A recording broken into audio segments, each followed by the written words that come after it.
Tout d'abord, bienvenue à notre webinaire. Je m'appelle Marina et je serai votre modératrice pour aujourd'hui. Euh, En attendant que tout le monde nous rejoigne, on a pu répondre à la première question sur Slido. J'espère que ça s'est bien passé pour vous toutes et vous tous. C'est relativement ludique, mais c'est ça. Si vous avez des questions, n'hésitez pas dans le clavardage. Aujourd'hui, pour notre webinaire, pour les participants, l'audio est désactivé et la vidéo également. On enregistre actuellement ce webinaire pour pouvoir le rendre disponible sur le site d'Informel, informel.ca. Donc, si vous devez quitter plus tôt, par exemple, ou si vous arrivez un petit peu en retard, en tout cas, il sera possible de voir l'intégralité du webinaire sur le site d'Informel prochainement. Donc, vous pouvez directement parler avec nous par conversation privée dans le clavardage. Vous pouvez sélectionner avec qui vous souhaitez communiquer. Si vous avez des questions relatives à la technique, par exemple, ça sera moi, Marina, qui pourra vous répondre. Et puis, si nous avons le temps, à la fin de la présentation, on va pouvoir faire un temps de questions-réponses où là, on pourra, si vous le souhaitez, ouvrir les caméras et ouvrir les micros. Mais n'hésitez pas à poser des questions durant la présentation, durant le webinaire. Nous allons avoir également prochainement notre Louane Broker, notre support émotionnel qui sera là pour vous en clavardage privé si vous avez des choses dont vous souhaitez parler. Donc, c'est ça, vous avez 3 moyens de communiquer avec les panélistes aujourd'hui. Vous pouvez poser vos questions directement dans la boîte questions et réponses. Sur Zoom, c'est affiché comme Q&A. Vous pouvez donc poser votre question. Celle-ci va être visible uniquement pour tous les panélistes. Vous pouvez aussi le faire dans le clavardage en sélectionnant Everyone. Si quelqu'un a un Zoom en français, je serais curieuse de savoir si c'est possible. Le mien est en anglais, mais si vous sélectionnez Everyone, la question sera visible pour tous. Et puis aujourd'hui, c'est ça, comme vous avez déjà pu essayer, on utilise Slido pour nous rejoindre sur Slido parce qu'on va voir plusieurs sondages durant le webinaire. Vous pouvez donc aller sur sli.do et puis vous arrivez sur Slido, sur la page d'accueil, directement entrer le numéro 1471346. Donc, on va pouvoir commencer. Je laisse la parole à Cécile, intervenante contre les violences faites aux femmes à Informel et Réseau Femmes Mosaïque. Merci Marina, bienvenue à toutes et à tous. Donc, je remercie chacun des participantes et participants qui viennent aujourd'hui sur ce webinaire axé sur une meilleure compréhension de la violence fondée sur le genre. Précisons que ce webinaire est réalisé en partenariat avec Réseau Femmes, notre organisme sœur, la Boussole, et le Victoria Sexual Assault Center, et ce grâce au financement du programme des affaires francophones, ou PAF pour les intimes de la Colombie-Britannique, de la Fondation canadienne des femmes et du gouvernement fédéral. Avant de commencer et pour faire suite à l'introduction de Marina, j'aimerais aussi préciser que le terme femme, quand nous utilisons ce terme-là, ça comprend les femmes et les filles cisgenres, transgenres, non-binaires et toute personne, tout individu s'identifiant comme tel. Donc, nous utiliserons le mot genre au lieu de sexe, le sexe étant un état biologique et le genre une construction sociale et personnelle. Et nous parlerons aussi de tous les types de violences, la violence physique, psychologique, sexuelle, économique, et comment cette violence se manifeste dans la sphère privée et dans la sphère publique. Et nous faisons ce webinaire aussi dans l'optique du mandat d'Informel qui offre un service de soutien, d'aide et d'orientation pour les femmes francophones survivantes de violences.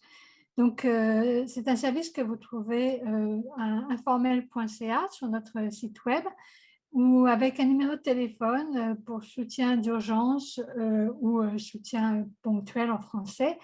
Le numéro, c'est le 604 653 8213, 604 653 8213.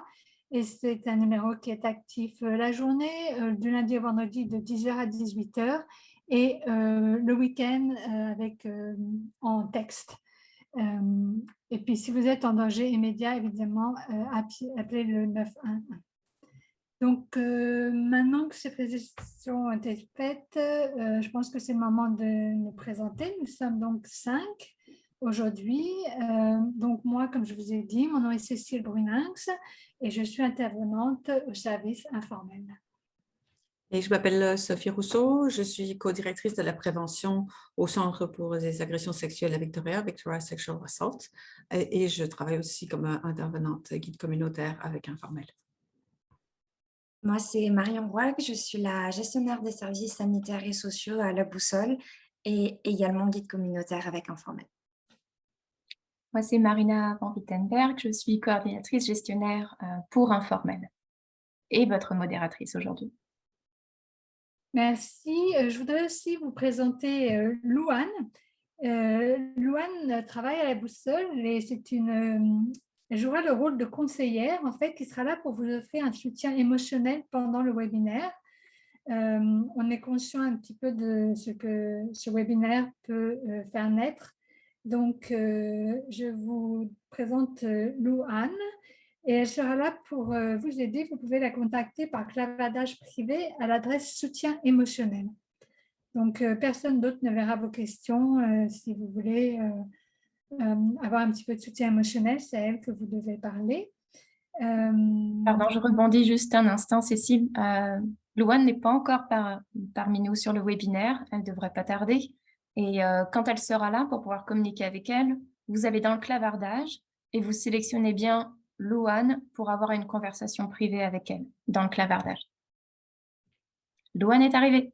Ah ben parfait, juste au bon moment. Donc, dans le menu à soutien émotionnel, c'est là que vous pouvez avoir une conversation privée avec Louane. Nous savons que cette violence, en fait, elle est extrêmement répandue. On vous donnera quelques chiffres un peu plus tard, mais comme nous connaissons tous ou nous sommes nous-mêmes des survivantes, il est normal que certains points qui sont développés par les animatrices ou certains exemples que nous vous donnerons pourraient faire naître des émotions difficiles, vous faire revivre le traumatisme que vous avez vécu ou vous ou vos proches, quoi. Et donc, je vous invite à vous prendre soin de vous, ayez un thé, un café, quelque chose que vous aimez bien, votre doudou si vous en avez un, et si vous avez besoin de prendre une pause pendant ce webinaire, n'hésitez pas, vous pouvez après retrouver tout l'enregistrement complet sur notre site internet. Si vous avez besoin de quelque chose, une question pour les panélistes, ou si vous n'entendez pas bien un souci technique, vous pouvez poser la question et Marina vous aidera. Pour terminer, nous offrons cette activité dans le cadre de la semaine de sensibilisation au consentement. C'est une initiative qui est lancée à chaque rentrée scolaire pour permettre de réfléchir et de mettre fin aux violences sexualisées qui affectent 71% des étudiants au post-secondaire. Je rappelle à 71%, c'est quand même absolument terrifiant. Tant qu'on parle de consentement, je voudrais aussi souligner que nous sommes sur des territoires qui n'ont jamais été cédés par les peuples autochtones à nos ancêtres et les colonisateurs qui nous ont précédés. Et avant que nous puissions nous installer sur leurs terres et les exploiter. Donc, nous tenons à reconnaître avec humilité et gratitude que nous vivons et travaillons sur les territoires ancestraux non cédés des peuples de la côte Salish, les nations Musquam, Squamish, Tsleil-Waututh, Lekwungen et Wessanish. Pour ce qui est de là où je suis, selon les personnes, que ce soit Victoria ou ailleurs, il y aura peut-être d'autres nations. Nous savons que les systèmes d'oppression colonisateur continuent à ce jour de perpétuer de multiples formes de violence qui sont intimement liées à la violence fondée sur le genre. Nous nous engageons à tisser et nourrir des relations de respect, de réconciliation envers toutes et tous, et nous vous invitons à vous familiariser avec la slide que Marina a mise sur les nations qui ont pris soin des territoires où vous êtes avant vous. Comme vous le verrez en consultant ce site web, les territoires eux-mêmes se superposent et souvent, ce qui illustre bien à quel point nous sommes toutes et tous en interrelation. Je passe maintenant la parole à Sophie. Merci Marina. Bonjour à toutes et à tous. Maintenant que nous nous sommes présentés, on aimerait bien savoir un petit peu plus sur qui vous êtes. Donc, on a déjà un petit peu fait un test de nos outils de sondage, donc le site Slido, où vous avez compris comment vous inscrire et inscrire le code. On a déjà posé une première question, d'où vous nous rejoignez. Je ne sais pas s'il y a eu de nouvelles réponses depuis. Marina nous montre que… Et quand vous voyez les noms en plus gros, c'est qu'il y a plusieurs personnes qui ont répondu le même nom. Donc, moi, j'ai fait l'erreur de dire 2 fois rentrer. C'est pour ça qu'on voit en gros Victoria Lekwungen. Donc, si vous connaissez le territoire autochtone, c'est bien. Ça montre que nous essayons de centrer vraiment les voix des peuples et des nations autochtones. Alors, on aimerait bien peut-être aussi savoir d'autres choses sur vous. Est-ce qu'on a, Marina, un sondage sur la langue maternelle? Donc là, en ce moment-là, on vous a demandé quelle est votre langue maternelle, juste pour avoir une idée comme ça de qui sont les gens qui nous écoutent, qui nous regardent aujourd'hui. Parce que parfois, on parle français, mais ce n'est pas toujours notre langue maternelle. Mais je vois que dans ce cas-ci, effectivement, on est à 100% des gens qui sont francophones. Donc, on va vraiment se permettre d'y aller fort avec des termes très compliqués en français. Non, pas du tout.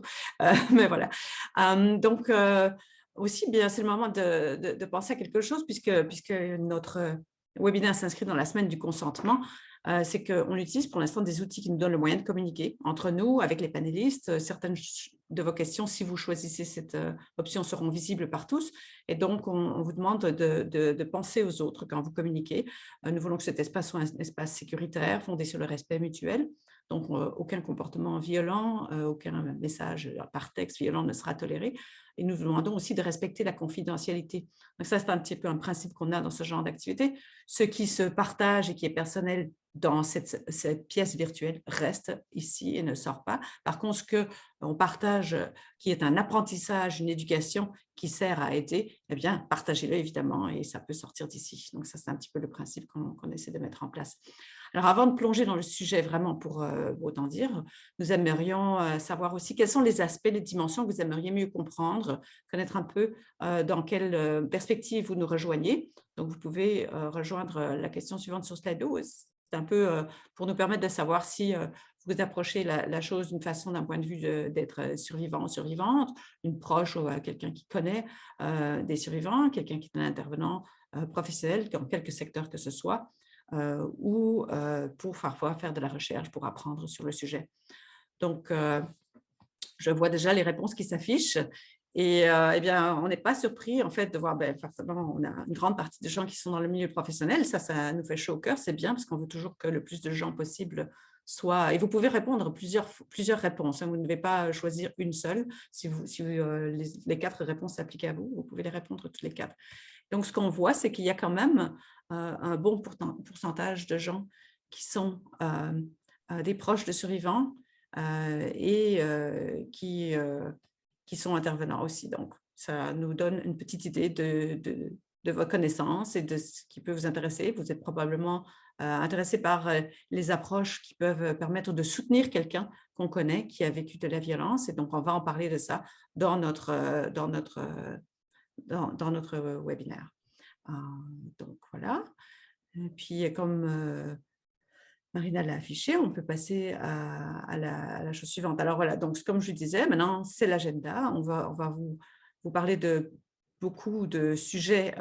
Peut-être qu'on n'arrivera pas à passer à travers tout, mais après les introductions, on va passer aux définitions, surtout faire un survol de la prévalence et de la violence fondée sur le genre, des types de violences qui existent, et parler des causes qui sont à la source des violences genrées ou fondées sur le genre, les normes de genre, les normes sociétales, le fait aussi que certaines catégories, les femmes racialisées, marginalisées et autochtones sont beaucoup plus sujettes et ciblées aussi par les violences genrées. On parlera ensuite plus particulièrement de la violence entre partenaires, qu'on appelle aussi violence conjugale, avec un petit vidéo et un retour après sur le vidéo.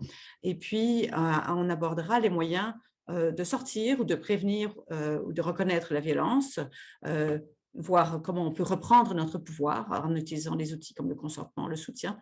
Et puis après, on parlera des étapes du rétablissement. Qu'est-ce qui se passe après quand on veut reprendre un cheminement vers la guérison dans sa vie? Et ça passe par 4 étapes bien connues. Et puis, on parlera ensemble des ressources et des solutions possibles et on sera ouvert aux questions. Donc, c'est un petit peu le déroulement de l'atelier aujourd'hui. Alors, on va commencer tout de suite avec une définition. Qu'est-ce que la violence fondée sur le genre? C'est un phénomène très complexe qui est toujours plus large que ce qui se passe entre deux personnes. Il faut savoir qu'il y a vraiment des enjeux beaucoup plus intersectionnalisés, comme on dit, qui entrent en jeu. Donc, avant d'explorer une définition possible et les causes de la violence fondée sur le genre, je voulais d'abord vraiment vous assurer que toute forme de violence est inexcusable. Donc, même si on rentre dans des explications qui font que certaines normes sociétales contribuent à ce que des personnes entrent dans des comportements de violence ou d'agression, c'est des choses qui permettent de comprendre, mais qui ne permettent pas de les excuser. Nous analysons comment la violence existe, mais on ne l'accepte pas. Cette violence n'est jamais acceptable et cette violence n'est jamais de la faute de la victime. L'agresseur et l'agresseuse ou l'agresseuse est toujours responsable de ses actes. Ce n'est jamais la responsabilité de la victime. Et même si ici, nous allons voir qu'il y a des facteurs sociétaux qui contribuent à la violence, qui contribuent à ce que certaines personnes deviennent auteurs de violence. La définition officielle des Nations Unies, donc, c'est celle-ci. La violence fondée sur le genre se réfère à des atteintes physiques et ou psychologiques portées à l'encontre d'une personne à cause de son genre. C'est la base des inégalités entre les genres, des abus de pouvoir et de la normalisation de la violence. Donc, c'est une définition qui rejoint beaucoup de cultures et de nations puisqu'elle a été adoptée par les Nations Unies. On peut la décomposer, on va analyser un petit peu les termes et ça va nous servir de guide au cours de ce webinaire. Donc, d'abord, on parle de violence, d'atteinte physique et ou psychologique, ce qui veut dire qu'il y a en fait plusieurs types de violences, pas celle à laquelle on pense le plus souvent immédiatement d'abord, qui est souvent celle qui est physique. Donc, je vais laisser la parole maintenant à Cécile qui va nous parler des types de violences. Merci Sophie. On a l'habitude en fait de parler des 4 types de violences, même si en général l'un recoupe l'autre et qu'une femme peut subir la violence de plusieurs types en même temps. Donc la plus connue, celle qui est le plus souvent, dont on parle le plus souvent, en fait, c'est la violence physique qui représente des coups, des blessures portées sur le corps d'une femme, que ce soit par des objets, par des armes, à main nue.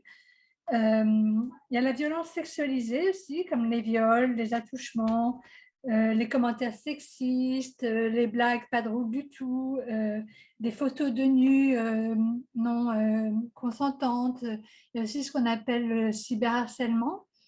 La violence sexuelle au sein d'un couple, ça s'appelle aussi le viol conjugal. Ensuite, il y a la violence psychologique, émotionnelle et affective qui recouvre en fait le contrôle, la manipulation, le harcèlement et la discrimination. Souvent, il s'agit de dévaloriser cette personne, de la harceler verbalement, quitte à aller même jusqu'à son travail.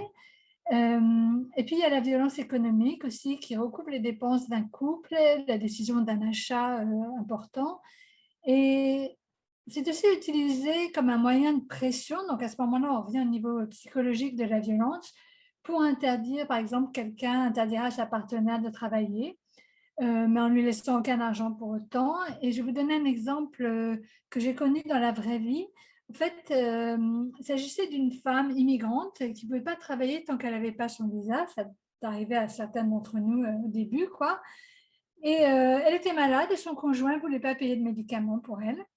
Il disait même aussi que comme elle ne travaillait pas, elle n'avait pas beaucoup d'énergie à dépenser et donc elle n'avait droit qu'à un seul repas. Imaginez un petit peu, quoi. Donc, comme je vous disais au début, je vous le redis, ces 4 types de violences, elles n'ont pas de frontières définies, elles se recoupent l'une l'autre et en général, ça commence psychologique et puis ensuite, ça devient physique, sexualisé, économique. Maintenant que nous avons défini ces types de violences, Marina va vous montrer une nouvelle question sur Slido pour vous demander quel type de violence nous avons déjà subi, observé, été témoins. Je vous invite donc à répondre à notre question sur Slido.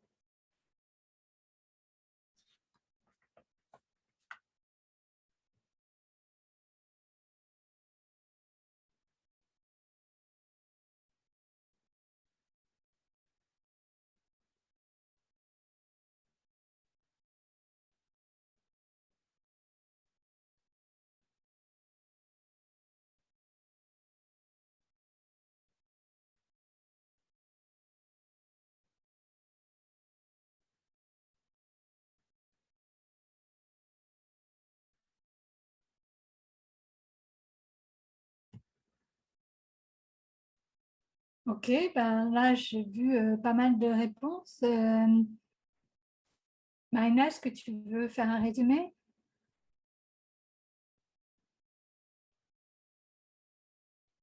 Donc, il me semble que tout le monde a répondu. Je vois que ça ne bouge plus trop. Donc, pour les violences économiques, en fait, si vous avez été témoin ou si vous avez subi de la violence économique, 60% d'entre vous ont répondu non. est-ce que c'est bien 60? 69% d'entre vous ont répondu non. 31% ont répondu oui. Avez-vous été témoin ou avez-vous subi de la violence sexualisée? Oui, 85%. Non, 15%. Bien, quelle réponse? Avez-vous été témoin, subi de la violence psychologique? 92% ont répondu oui. 8% ont répondu non. Avez-vous été témoin, avez-vous subi de la violence physique? 92% ont répondu oui. 8% ont répondu non. Cécile, je te laisse la parole pour commenter ces résultats. Merci. Donc, après, avec ces chiffres-là, on voit un petit peu ce que je vous disais au début, c'est-à-dire qu'une violence est rarement la seule. En général, on subit de la violence physique, de la violence psychologique, de la violence sexuelle en même temps, quoi. Trop souvent, on pense en fait qu'il n'y a pas de coups, de blessures physiques, c'est pas de la violence. On dit, ben, elle saigne pas, elle n'a pas de bleu, donc je pense pas qu'elle subisse de la violence. En fait, c'est un mythe. Et parmi ces mythes-là, il y en a beaucoup. Je vais juste en analyser quelques-uns, mais c'est vraiment juste quelques-uns, il y en a beaucoup plus. Donc, il y a de nombreux mythes qui persistent et qui sont dommageables et toxiques. Ça empêche les survivantes ou les proches ou les professionnels de réagir à de la violence, même quand elle est là, ou alors de la voir alors qu'elle est clairement dans un couple. Et ces mythes, elles contribuent à rendre la violence invisible, à la justifier, la perpétuer, à dire que c'est de la faute de la victime, que c'est une menteuse, etc. Donc, l'un des premiers mythes dont je voulais vous parler, c'est qu'on pense que s'il n'y a pas de coup, de blessure physique, ce n'est pas de la violence. Mais c'est un mythe, clairement. En fait, c'est que la violence commence souvent par être psychologique et un cycle de manipulation qui s'exerce souvent avant de passer à la violence physique. Par exemple, on va commencer par couper une femme de son entourage, de sa famille, de ses amis, de la dévaloriser avant de faire de la violence physique sur elle, quoi. Un des deuxièmes mythes qu'on pourrait associer à cette croyance, qui serait que le meilleur moyen de cesser la violence est de l'ignorer. Là aussi, c'est un mythe grave et dangereux, parce qu'en fait, comme je vous disais, la réalité, c'est que la violence escalade, toujours avec le temps, et ça, c'est prouvé par de nombreuses études, d'où l'importance de reconnaître les premiers indices et agir le plus vite possible. Parce qu'à la fin, ça se termine très mal, puisque ça peut arriver à l'homicide, ce qu'on appelle, nous, les féminicides, qui sont en fait des meurtres commis sur des femmes en raison de leur genre de femme. Donc. Un autre mythe grave qui concerne la violence sexuelle, c'est qu'on croit que parfois, au sein d'un couple, le viol n'existe pas. ce serait normal, en fait, de ne pas avoir à obtenir le consentement d'un partenaire sexuel. S'il n'y a pas de consentement clair et éclairé, il s'agit de viol. Et ça prend parfois des formes psychologiques, comme je vous disais, à nouveau, une interaction entre différentes formes de violence. Par exemple, on dira, si je la harcèle assez longtemps, elle va finir par dire oui. Ou alors, c'est ma femme, évidemment, qu'elle doit coucher avec moi. Voir aussi, si elle ne veut pas, je vais aller voir ailleurs. Une menace, du harcèlement. Donc maintenant, je vais passer la parole à Marion. Maintenant qu'on a vu ces formes de violence et revenir d'abord à notre définition. Marion, je te laisse la parole. Merci Cécile. Donc jusqu'à présent, on a vu les différentes formes de violence, on a vu les mythes et la réalité qui vient avec. On va se recentrer sur la définition de qu'est-ce que la violence fondée sur le genre. Parce que pour comprendre de quoi on parle, il faut qu'on définisse un peu plus qu'est-ce que le genre. Pourquoi est-ce qu'on parle de maltraitance fondée sur le genre? C'est parce qu'il s'agit d'une maltraitance que les personnes d'un certain genre, donc les femmes, les filles, les personnes bispirituelles, trans et non-binaires, risquent de subir le plus à cause de leur genre. Donc, qu'est-ce que le genre? Le genre, on va regarder à partir de la personne genre. Il y a le sexe biologique, qui ce qu'on attribue à la naissance. Il va y avoir le genre auquel on s'identifie, c'est-à-dire comment on se perçoit, comment est-ce qu'on se perçoit en tant que femme, même si on est né avec des attributs biologiques masculins. Il y a l'expression du genre, donc c'est selon comment on choisit de se représenter. Peut-être qu'on s'imagine en tant mettons, on est né avec un sexe masculin, on se perçoit comme une personne femme, mais on ne souhaite pas encore s'exprimer comme une femme. Donc, il faut vraiment distinguer entre l'identité de genre et l'expression de genre. L'expression de genre qui va être la construction sociale, les pronoms qu'on va choisir d'utiliser. Ce qui est à ne pas confondre avec l'orientation sexuelle, le genre des personnes avec qui nous souhaitons une relation romantique ou sexuelle est encore quelque chose de différent de notre expression de genre. Donc, n'importe qui peut être victime de violence, peu importe son origine, son identité ou les circonstances. Mais ce qu'il faut vraiment retenir, c'est que les femmes, les filles, les personnes de diverses identités de genre, personnes trans et non-binaires, les femmes handicapées, les femmes autochtones, les femmes racialisées, les femmes dans l'itinérance, ils sont plus exposés parce qu'elles s'identifient comme des femmes. Donc c'est pour ça qu'on parle de violence de genre. Statistiquement, ça touche plus les femmes. Notamment au Canada, on peut regarder que 4 femmes sur 10 subissent de la violence aux mains de leur partenaire. Parmi elles, une femme sur 10 seulement le rapporte à la police. D'ailleurs, c'est encore une forme de violence invisible aux yeux des autorités. Et pour les violences sexuelles, on commence à en parler un peu plus depuis le mouvement MeToo, mais il y a encore des choses à faire puisque une femme sur 3 a subi des violences sexualisées. Malheureusement, les femmes racialisées, marginalisées sont encore plus ciblées. Les femmes autochtones sont tuées avec un taux 7 fois plus élevé que les autres femmes. On estime que 4000 femmes autochtones ont été tuées et ou disparues au Canada. 6 femmes autochtones sur 10 ont subi de la violence, allant jusqu'à de l'agression sexuelle. C'est plus de 4 fois le taux de violence que chez les autres femmes du Canada. Et c'est malheureusement une violence qui se perpétue de génération en génération, puisque les enfants sont exposés à la violence familiale et donc exposés à reproduire ces violences à l'avenir. Donc on est tout affectés.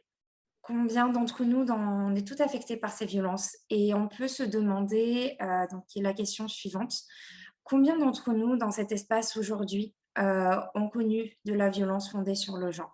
On vous invite à répondre sur le Slido. Ça peut être vous, mais ça peut également être des personnes que vous connaissez. Et je vais laisser Marina prendre la suite pour les questions suivantes.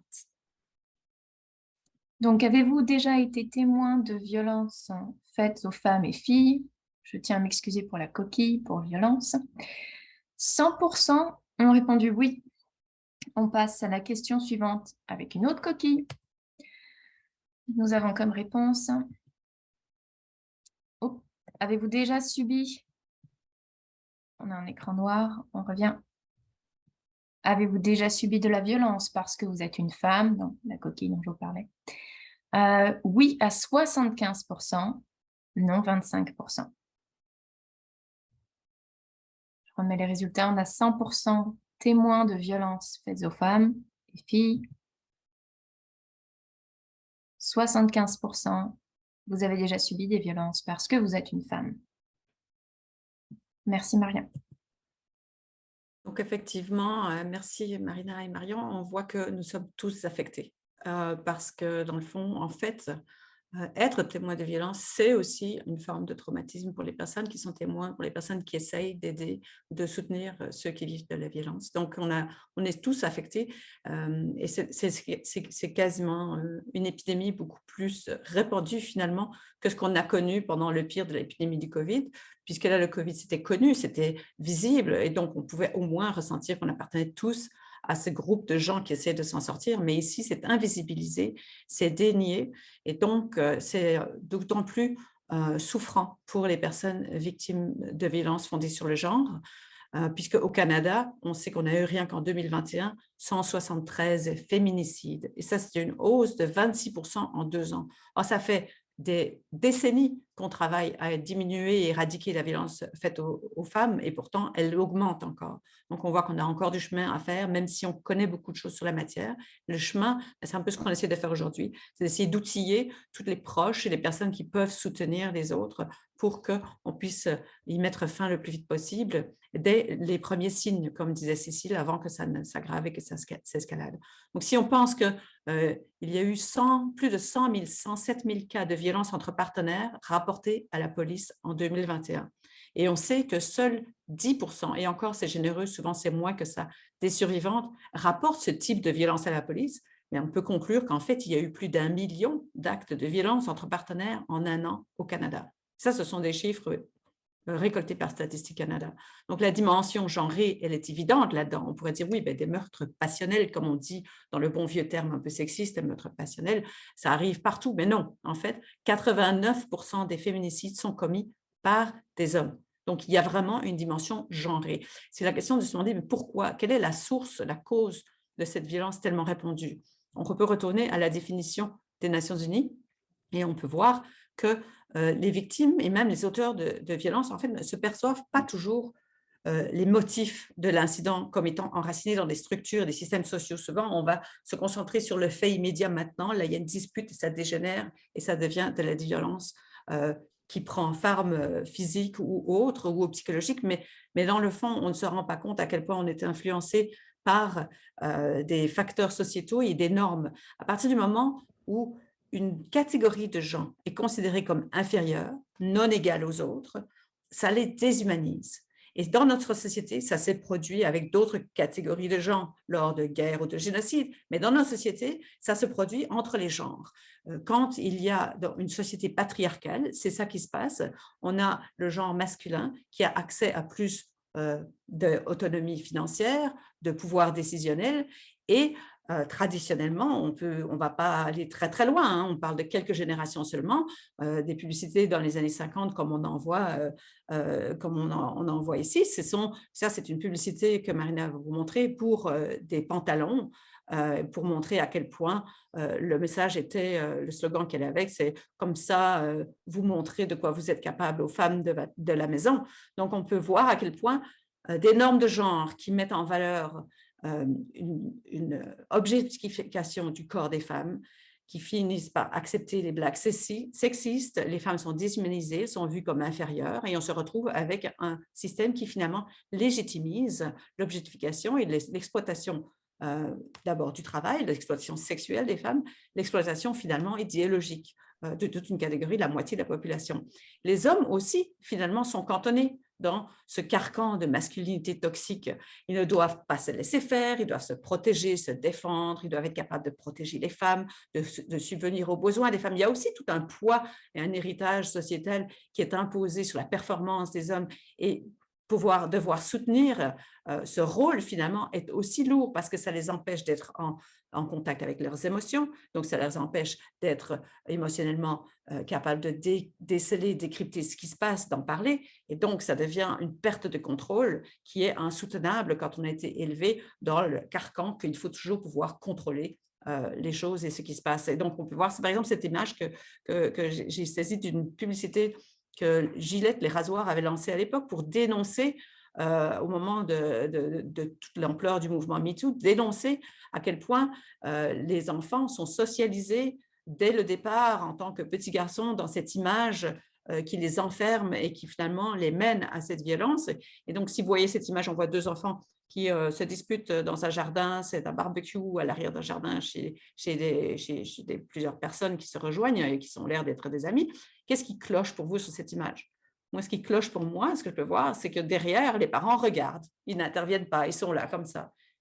Et c'est comme, c'est accepté, et c'est très, très, très visible dans la publicité, c'est accepté, on accepte que les garçons seront toujours les garçons, boys will be boys, et donc c'est normal qu'ils se disputent, c'est comme ça qu'ils apprennent à être des hommes. Et donc ça commence vraiment très jeune, cette socialisation de la violence comme étant une solution, une résolution des problèmes par les gestes physiques plutôt que, par exemple, apprendre à parler, à demander de l'aide. Non, demander de l'aide, c'est de la faiblesse, c'est un signe de faiblesse.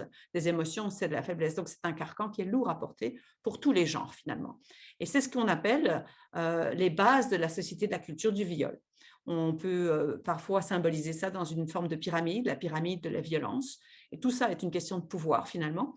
Notre société est fondée sur une inégalité qui banalise le sexisme, les blagues dénigrantes, c'est la sphère publique de la violence fondée sur le genre, ce qui finit par légitimiser des mauvais traitements qui sont parfois un peu moins publics, que ce soit au travail, que ce soit des commentaires sexistes ou de la discrimination salariale ou des attitudes moins égalitaires en petits groupes, dans les clubs de sport. Et tout ça crée un échafaudage d'une société où les micro-agressions de violence deviennent quotidiennes. On a bien sûr le harcèlement dans la rue, en public, mais on a aussi des choses plus privées.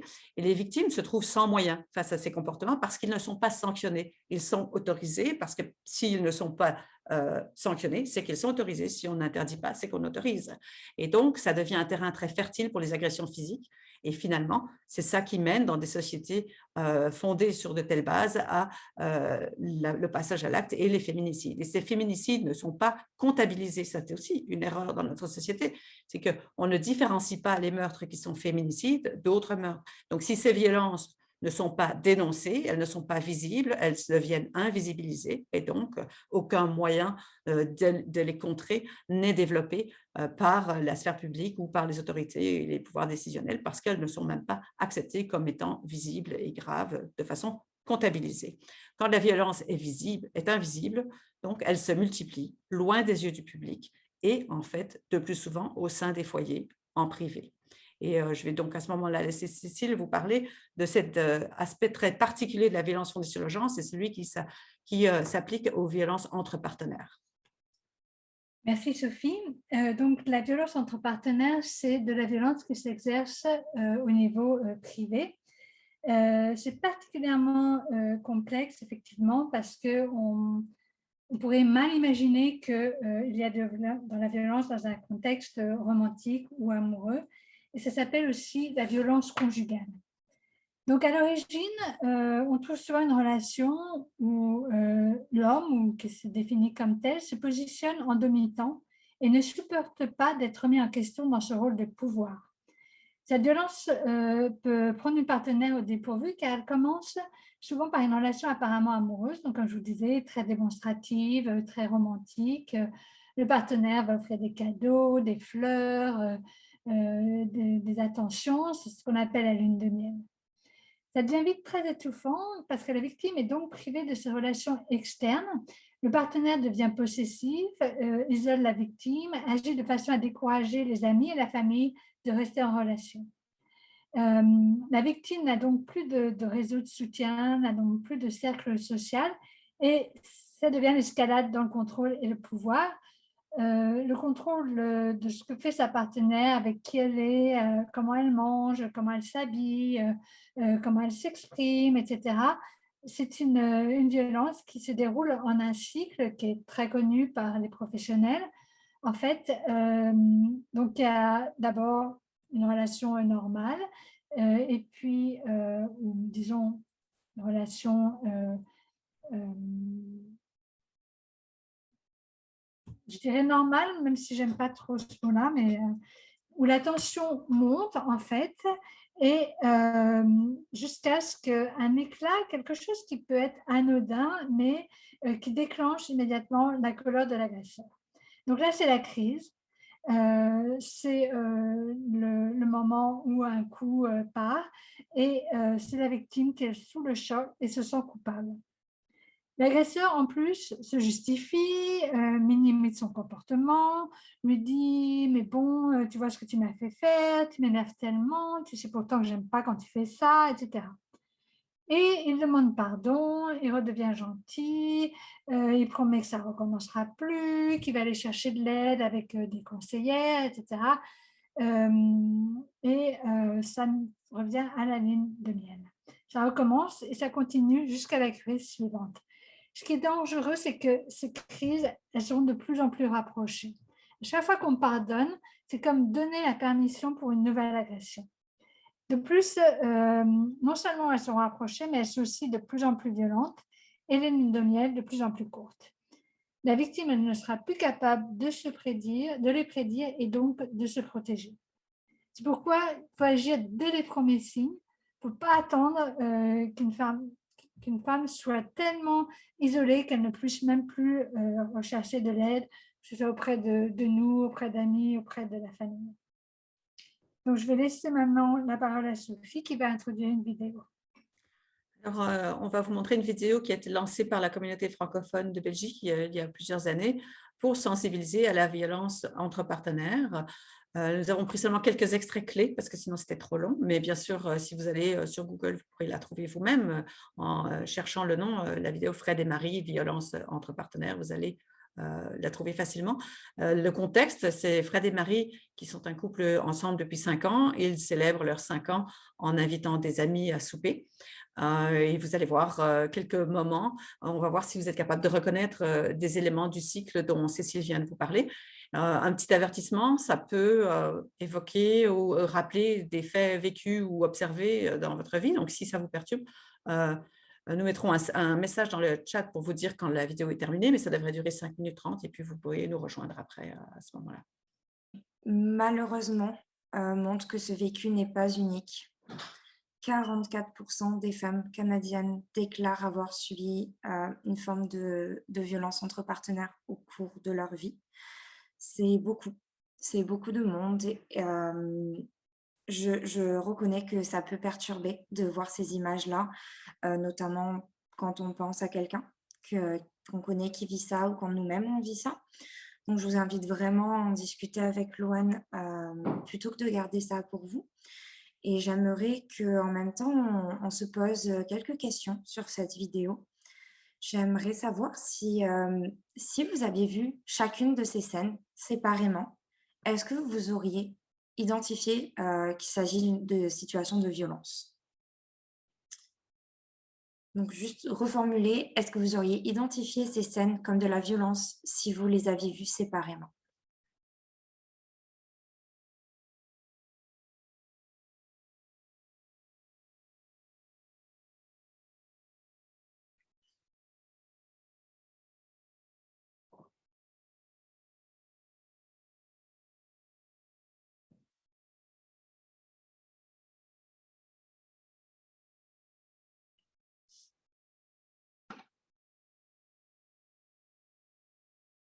Alors, je vois que 73% d'entre vous ont répondu que oui, vous auriez pu identifier ces scènes comme étant de la violence. 75%. Et je vais attendre que ça n'arrête de bouger.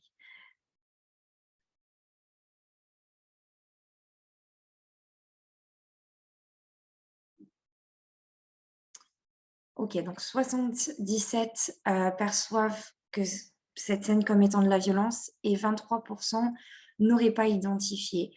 Eh bien, c'est pas surprenant. Pourquoi? Parce que quand on parle de violence, on pense pas toujours à cette banalisation, à cette violence psychologique. Au départ, on voit des éclats qui peuvent passer pour une dispute.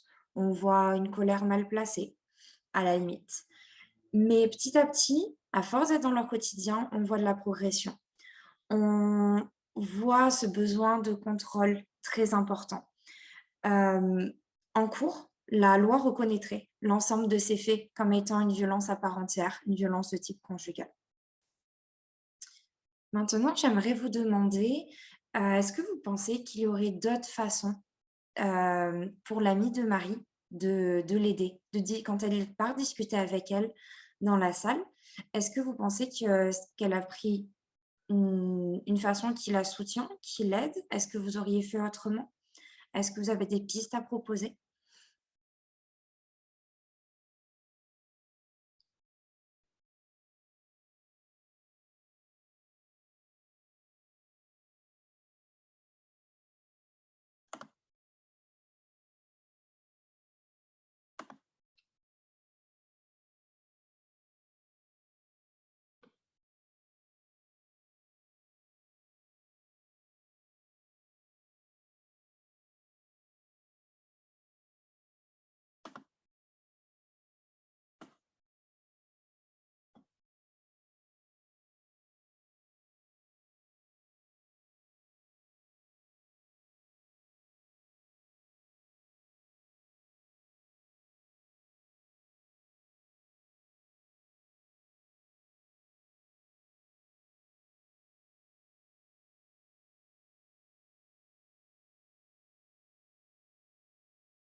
Alors effectivement, il y a d'autres façons de faire que ce que son amie a fait, des façons qui peuvent être plus soutenantes et des façons qui peuvent être parfois plus, comment dire? Sur du long terme, qui vont pouvoir l'aider, et non pas immédiatement dans son mal-être, mais peut-être à sortir de ce cycle qui est en train de se mettre en place. Hem, Par exemple, donc oui, lui donner des pistes concrètes, des sources, ne pas la culpabiliser, offrir son soutien, être un témoin, moins de jugement, plus d'écoute, ne pas dire quoi faire, ne pas la pousser à affronter l'agresseur, l'encourager à respecter ses limites, offrir de la revoir un autre jour, lui parler, pas maintenant, pas au moment de la situation et la référer à des services spécialisés. En plus de beaucoup de choses que vous avez proposées qui rejoignent, beaucoup ce que j'ai pu dire. Merci Marion. Effectivement, il y a beaucoup d'autres choses qu'on aurait pu faire. Ce n'est pas toujours évident sur le coup d'y penser. Et donc, c'est aussi bien d'être bienveillant avec soi-même en tant qu'allié et se dire, ben là, sur le coup, je n'ai pas fait, j'ai peut-être pas eu la bonne réaction, mais ce n'est pas grave. Parce qu'on peut toujours reprendre contact avec la personne plus tard, quand on est à tête reposée, prendre un café et en parler. C'est souvent mieux, en fait, même. Donc, soyons bienveillants avec nous-mêmes aussi en tant qu'alliés. On peut toujours, la plus importante des choses, c'est la connexion, maintenir la relation, parce que ça va être le premier outil que le partenaire dominateur va essayer de faire, c'est isoler la personne. Donc, tant qu'on maintient une relation, malgré tous les obstacles qui sont mis sur notre chemin par le partenaire ou par la personne qui se sent coupable, qui ne se sent pas, ça ne vaut pas la peine, c'est de tout le temps rappeler et de réoffrir des opportunités d'être en relation. C'est vraiment la première chose qu'on peut faire. Donc, on peut voir que la violence fondée sur le genre, finalement, en fait, ce n'est pas une question de conflit, ce n'est pas une question d'amour, de colère, d'émotion, c'est vraiment une question de pouvoir. C'est une prise de pouvoir.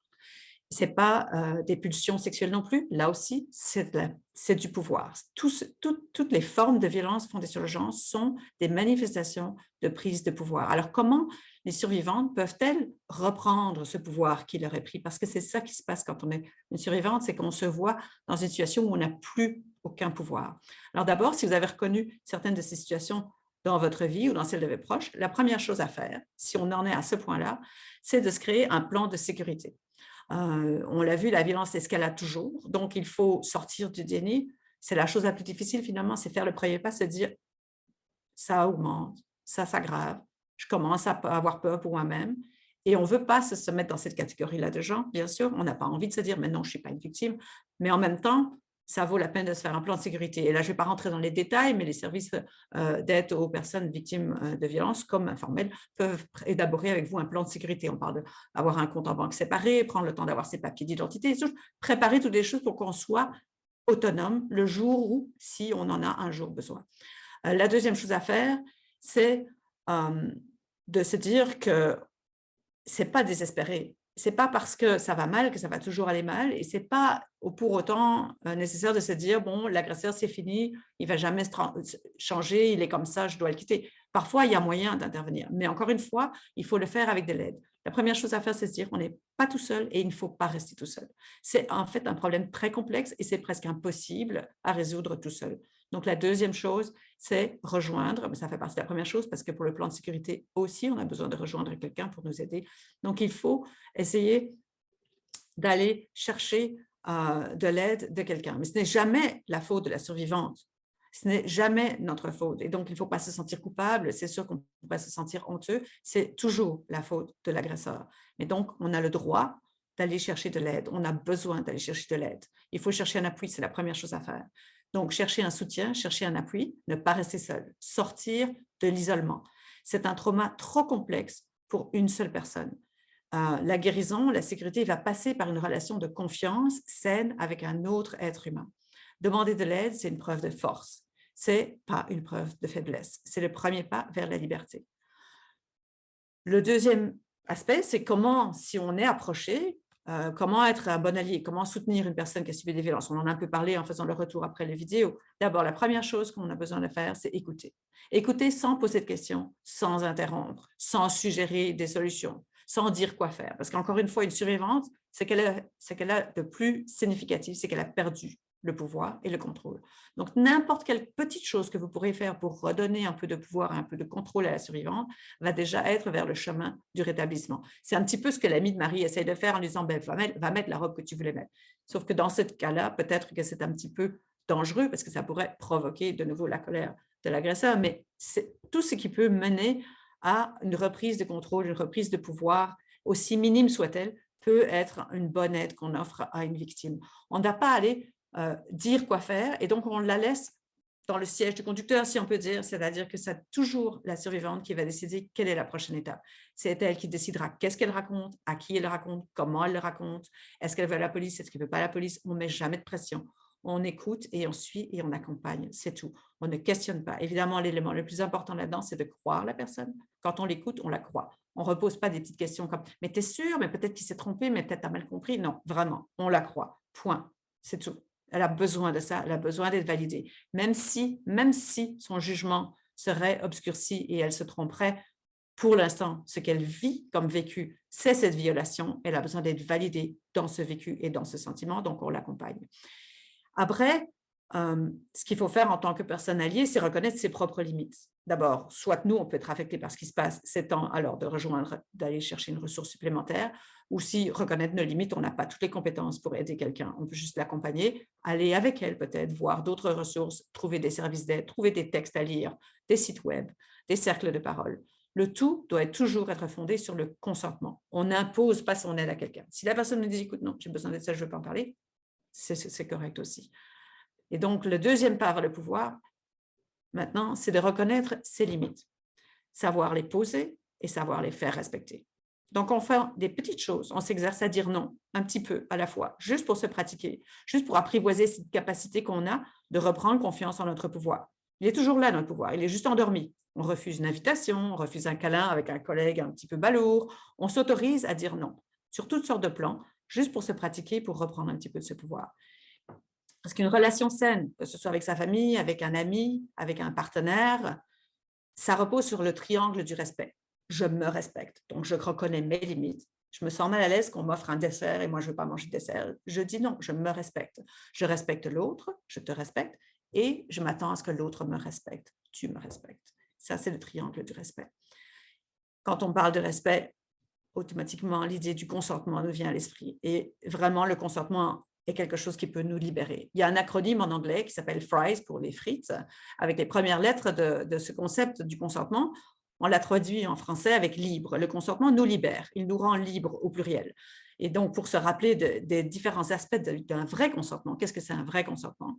C'est de se dire que la première étape, le premier élément, c'est qu'il doit toujours être librement donné. Un consentement ne se donne jamais sous la pression.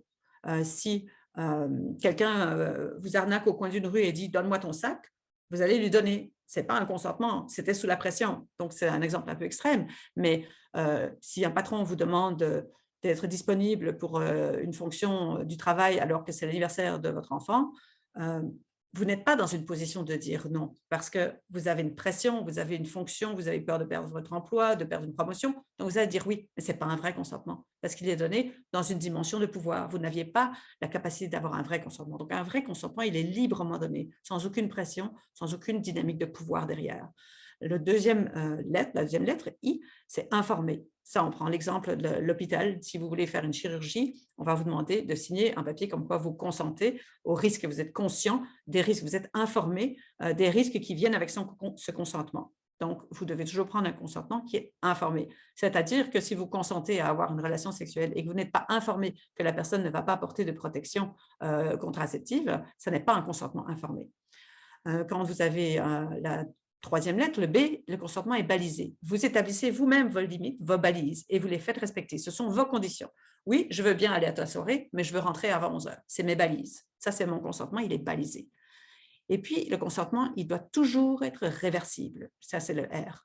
Je peux avoir accepté de retrouver un partenaire amoureux dans une chambre d'hôtel, mais à la dernière minute, je peux refuser de me déshabiller. Je peux refuser, je peux renverser mon consentement et dire non, en fait, je ne veux plus. Toujours réversible, le consentement. Et puis, le consentement, il doit être enthousiaste. C'est le E. On dit en anglais, si ce n'est pas hell yes, c'est hell no. C'est-à-dire qu'un consentement doit vraiment être enthousiaste. Oui. Et donc, on se penche pour donner un baiser, on demande, t'es sûr? Oui, vraiment, oui. Ça, c'est le consentement enthousiaste. Le consentement doit être spécifique. C'est-à-dire que si on consentit à une chose, ça ne veut pas dire qu'on va consentir à la chose suivante qui va suivre. Et ça, c'est vraiment souvent fondé sur les relations de couple un peu à l'ancienne, où on s'imagine que parce qu'on a accepté de prendre un verre au café, ça veut dire qu'on va devoir accepter de partager une nuit ensemble. Et en fait, non, le consentement, il est spécifique. J'accepte de prendre un café, point. Ça ne donne pas spécialement, un bisou ne donne pas droit à une nuit au lit. Donc, un consentement est spécifique. Donc, ça, ce sont des outils que vous avez pour un peu reprendre votre pouvoir, prendre soin de vous, exiger des relations fondées sur le triangle du respect, essayer de pratiquer la pose de vos limites, apprendre à dire non et vraiment vous approprier cette notion de consentement dans tous les aspects de votre vie. Je vais passer la parole à Marion maintenant, parce que quand on a tous ces outils qui nous redonnent un peu de pouvoir, peut-être qu'on peut entrevoir la lumière au bout du tunnel, le début du rétablissement. On peut voir que les personnes qui ont survécu à la violence fondée sur le genre, elles ont été atteintes, leur intégrité, leur identité, pardon. Comme a pu le dire Sophie tout à l'heure, elles ont perdu du pouvoir, elles ont perdu du contrôle sur leur vie. Donc, qu'est-ce qu'elles aspirent à faire maintenant? C'est le récupérer. C'est récupérer le pouvoir, c'est récupérer, se réapproprier sa vie. Elles vont essayer de guérir, elles vont essayer de se rétablir et de grandir par ce vécu. Tout ça passe généralement par 4 étapes. La première, on va se concentrer sur la sécurité et la stabilité. Donc, comme les survivantes, elles ont tendance à se sentir en danger, menacées par leur corps, les relations avec les autres. Toutes les relations qu'elles ont ne fonctionnent plus comme elles ont pu l'être avant cette relation toxique. Elles vont tout le temps être dans la peur que ça recommence, dans l'attente d'un mauvais traitement. Donc, la première étape, ça va être de regagner ce sentiment de sécuriser et se stabiliser. Commencer par le corps. S'il y a des blessures physiques, se soigner, aller voir un médecin, voir comment on se sent. Dans son environnement, changer les serrures, changer de logement, être sûr que la personne ne peut pas nous retrouver, nous recontacter, se trouver un autre logement, un endroit de transition, ça peut être chez des amis, mais ça peut être aussi dans des structures, un endroit qui nous sépare, qui nous fait avancer et qui nous coupe complètement de ce que l'on a pu vivre. On va rechercher une sécurité sur le plan émotionnel, Donc, on va peut-être pouvoir commencer à travailler des thérapeutes. On va pouvoir réguler nos émotions, réduire l'anxiété que l'on peut ressentir dans chaque situation. On va, sur le plan financier, chercher à être indépendant, chercher à ne plus dépendre de cette personne, mais du coup, passer par des proches, par le gouvernement, par des programmes d'aide à l'emploi. On va aussi essayer de faire des choses qui nous font du bien. On va constamment aller chercher qu'est-ce qui nous fait du bien, qu'est-ce qui nous rappelle qui on était. Et donc, s'inventer des rituels, marcher, lire, prendre du temps pour soi. En tout cas, l'idée, c'est vraiment de se reconnecter à soi-même et de s'éloigner de ce que l'on a pu vivre ces derniers temps et de tout ce qui nous a coupé, de tout ce qui a été violent et commencer à prendre soin de soi. Tout ça, ça peut prendre des jours, des semaines ou des mois. Ça, c'est propre à chacun. Ensuite, on va passer dans l'étape de la reconnaissance. On va commencer à mettre des mots sur ce qui nous est arrivé. On va faire le deuil de ce qu'on a perdu, de qui on a pu être, et on va commencer à comprendre et avancer dans qu'est-ce qui nous est arrivé, de qu'est-ce qu'on a vécu. Cette étape, c'est ce qui nous conduit à gérer le trauma, mettre des mots, des émotions et faire du sens sur tout ce qu'on a vécu. C'est une étape vraiment importante pour pouvoir passer à la suite. Et les thérapeutes, les conseillers peuvent vraiment nous aider à intégrer cette histoire plutôt que de réagir à la fuite, le combat, la sidération. On va sortir en fait de cette survie, de l'urgence pour mettre des mots sur tout ça, l'intégrer et faire en sorte que ça devienne notre histoire. Il y a plusieurs façons. Alors, certaines personnes vont passer par la parole, d'autres vont passer par l'écriture. On peut se rendre acteur en écrivant de notre histoire et non plus être seulement un spectateur, ce qui est important quand on veut regagner du pouvoir. Finalement, le but de tout ça, c'est de choisir ce qu'on raconte, à qui on le raconte, de comment on le raconte, de pourquoi on le fait. On ne cherche pas à revivre tout ce trauma, on cherche à l'explorer, à comprendre, à faire le deuil de ce qu'on a perdu et de comprendre ce qui nous est arrivé, de mettre des mots sur tout ça pour l'intégrer. Et en fait, tout ça, c'est un deuil, en fait. C'est le processus d'un deuil qu'on est en train de faire avant de repasser à une étape de reconnexion et d'intégration. C'est une fois qu'on a compris un peu notre histoire, qu'on a réussi à avancer, qu'on est capable d'en parler, de mettre des mots dessus, on va pouvoir se reconnecter avec soi-même, avec les autres. On va se créer un nouveau futur. On va on va retrouver du sens à la vie. Et on va pouvoir mettre en place des actions concrètes, des mesures pour renouer avec notre pouvoir, avec ce qu'on aime, avec notre façon de décider de notre vie. On ne va plus la subir. On va commencer à reprendre la place qu'on souhaite, à décider ce que l'on veut, jusqu'à être capable de choisir ses relations, ses amis, son travail, avoir un hobby, quand est-ce qu'on sort de chez soi, de sa coquille, avec qui est-ce qu'on parle, qui est-ce qu'on ne parle pas. Finalement, l'histoire ne nous définit plus. On se reconstruit, c'est presque terminé. On veut maintenant resplendir, on veut maintenant passer à autre chose. Parfois, pour faire ça, on va aussi se trouver une mission. On va continuer à guérir et à croire dans cette mission. On va partager notre savoir, on va partager notre expérience, notre résilience et notre croissance. Parce que non, on n'est plus la même personne qu'avant, on est une personne nouvelle. Mais cette personne peut devenir plus forte. C'est pas parce qu'on est passé par ces moments difficiles, par toute cette déconnexion de soi-même, qu'on ne peut pas rebondir et qu'on ne peut pas devenir quelqu'un d'encore plus forte qu'avant. Et du coup, parfois, quand on a ce sentiment-là, de se dire « Ok, j'ai survécu à tout ça, je l'ai fait. Maintenant, j'ai envie d'aller aider les autres. J'ai pas envie qu'elles vivent la même chose que moi.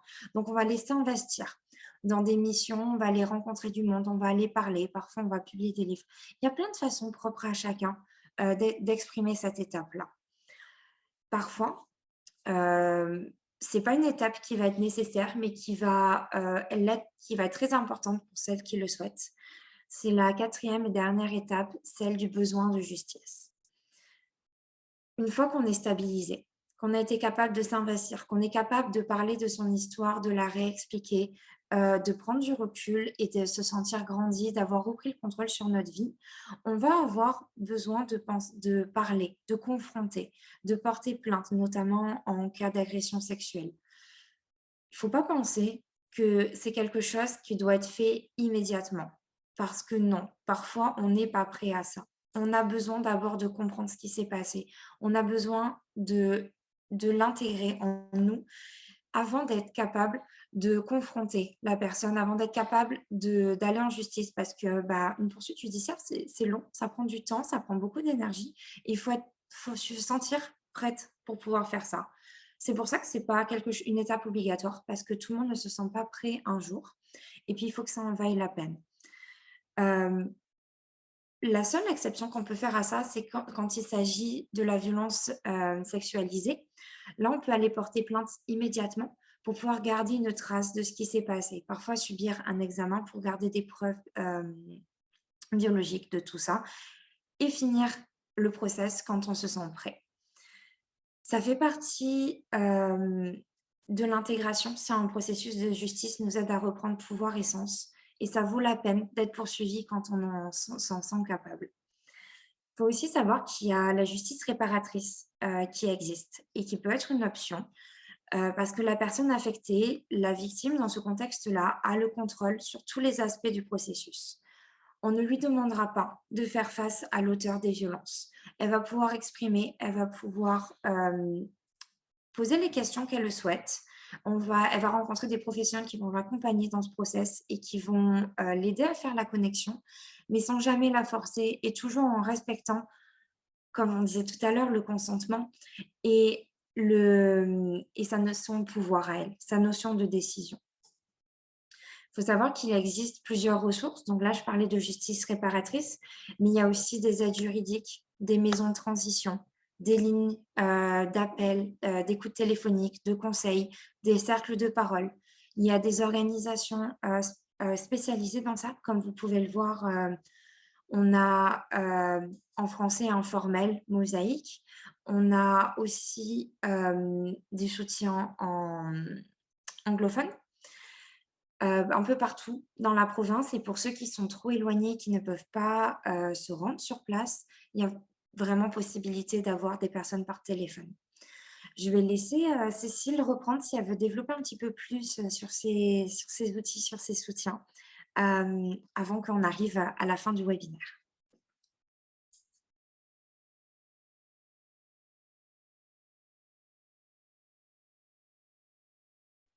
Pardon, il a fallu que je remette mon micro. Merci Marion. Donc effectivement, l'aide juridique peut être apportée à travers l'Association des juristes d'expression française en Colombie-Britannique. Ici, il y aura non seulement de l'information, vous allez sur leur site, il y a de l'information sur tout ce qui est tout le processus, etc. Et vous avez aussi des adresses d'avocats et leurs spécialités. Parmi les ressources dont je voulais parler, il y a quelque chose qui s'appelle le Third Party Report, c'est-à-dire que pour beaucoup de femmes, beaucoup de victimes, ça peut être extrêmement difficile de se retrouver face à un agresseur, de devoir raconter à la police quelque chose, surtout si en plus l'anglais n'est pas notre langue maternelle, ça peut être très compliqué. Vous pouvez demander à un organisme de le faire à votre place. Je sais que WAVA, par exemple, le fait et Vancouver Rape Relief and Women's Shelter aussi. Ce sont deux organismes à Vancouver qui le font. Et puis, vous pouvez donc parler soit à moi, donc je vous répète le numéro, c'est le 604-653-8213. Vous pouvez parler aussi à Battered Women Support Services, mais eux, je ne sais pas s'ils offrent des services en français. Et Mosaïque aussi, là, c'est là où vous pouvez me rencontrer si vous souhaitez qu'on puisse se voir en personne. Donc voilà, toutes ces aides juridiques, etc., on pourrait vous les mettre sur nos sites internet avec les numéros de téléphone, les courriels, etc. Je pense qu'on arrive à la fin maintenant. Donc, tout d'abord, je voudrais vous remercier, les panélistes, pour le travail fantastique que vous avez fait. Pardon. Et puis aussi pour toutes les participantes d'être venues, d'avoir joué le jeu avec Slido, d'avoir répondu aux questions, de faire quelque chose d'un peu interactif. C'était très intéressant. Et donc, plus nous sommes formés au sujet des violences basées sur le genre, plus nous serons alliés et nous cheminerons vers un monde sans violence. Peut-être à long terme, mais on y travaille.